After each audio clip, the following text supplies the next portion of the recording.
اهدنا الصراط المستقیم۔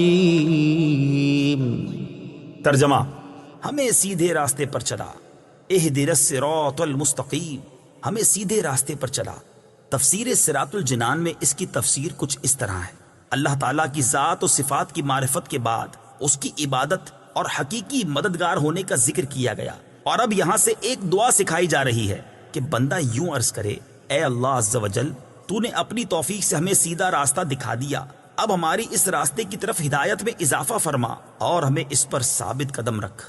صراط مستقیم کا معنی: صراط مستقیم سے مراد عقائد کا سیدھا راستہ ہے جس پر تمام انبیاء کرام علیہم الصلوۃ والسلام چلے، یا اس سے مراد اسلام کا سیدھا راستہ ہے جس پر صحابہ کرام رضی اللہ تعالی عنہم، بزرگان دین اور اولیاء اعظام رحمت اللہ تعالی علیہم چلے، جیسا کہ اگلی آیت میں موجود بھی ہے۔ اور یہ راستہ اہل سنت کا ہے کہ آج تک اولیاء کرام صرف اسی مسلک کے اہل سنت میں گزرے ہیں، اور اللہ تعالیٰ نے انہی کے راستے پر چلنے اور انہی کے ساتھ ہونے کا فرمایا ہے۔ فرمان باری تعالیٰ ہے: یا ایہا الذین آمنوا اتقوا اللہ وکونوا مع الصادقین۔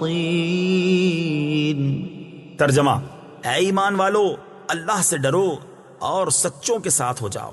ابن ماجہ کی حدیث ہے، حضرت انس رضی اللہ تعالیٰ عنہ سے روایت ہے، سید المرسلین صلی اللہ تعالیٰ علیہ وسلم نے ارشاد فرمایا: بے شک میری امت کبھی گمراہی پر جمع نہیں ہوگی، اور جب تم لوگوں میں اختلاف دیکھو تو تم پر لازم ہے کہ سواد اعظم یعنی مسلمانوں کے بڑے گروہ کے ساتھ ہو جاؤ۔ ترمذی شریف کی حدیث ہے، حضرت عبداللہ بن عمر رضی اللہ تعالیٰ عنہما سے روایت ہے، نبی اکرم صلی اللہ تعالیٰ علیہ وسلم نے ارشاد فرمایا: بنی اسرائیل 72 فرقوں میں تقسیم ہو گئے تھے، اور میری امت 73 فرقوں میں تقسیم ہو جائے گی، ان میں سے ایک کے علاوہ سب جہنم میں جائیں گے۔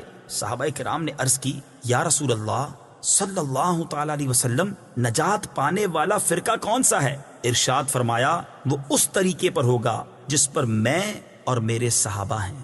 ہدایت حاصل کرنے کے ذرائع: یاد رہے کہ اللہ تعالیٰ نے ہدایت حاصل کرنے کے بہت سے ذرائع عطا فرمائے ہیں، ان میں سے چند یہ ہیں: نمبر 1، انسان کی ظاہری باطنی صلاحیتیں جنہیں استعمال کر کے وہ ہدایت حاصل کر سکتا ہے۔ نمبر 2، آسمانوں زمینوں میں اللہ تعالیٰ کی قدرت و وحدانیت پر دلالت کرنے والی نشانیاں جن میں غور و فکر کر کے انسان ہدایت پا سکتا ہے۔ نمبر 3، اللہ تعالیٰ کی نازل کردہ کتابیں، ان میں سے تورات، انجیل اور زبور قرآن پاک نازل ہونے سے پہلے لوگوں کے لیے ہدایت کا باعث تھیں، اور اب قرآن مجید لوگوں کے لیے ہدایت حاصل کرنے کا ذریعہ ہے۔ نمبر 4، اللہ تعالیٰ کے بھیجے ہوئے خاص بندے انبیاء کرام اور مرسلین اعظام علیہم الصلاۃ والسلام یہ اپنی اپنی قوموں کے لیے ہدایت حاصل کرنے کا ذریعہ تھے، اور ہمارے نبی حضرت محمد مصطفیٰ صلی اللہ تعالیٰ علیہ وسلم قیامت تک آنے والے تمام لوگوں کے لیے ہدایت کا ذریعہ ہیں۔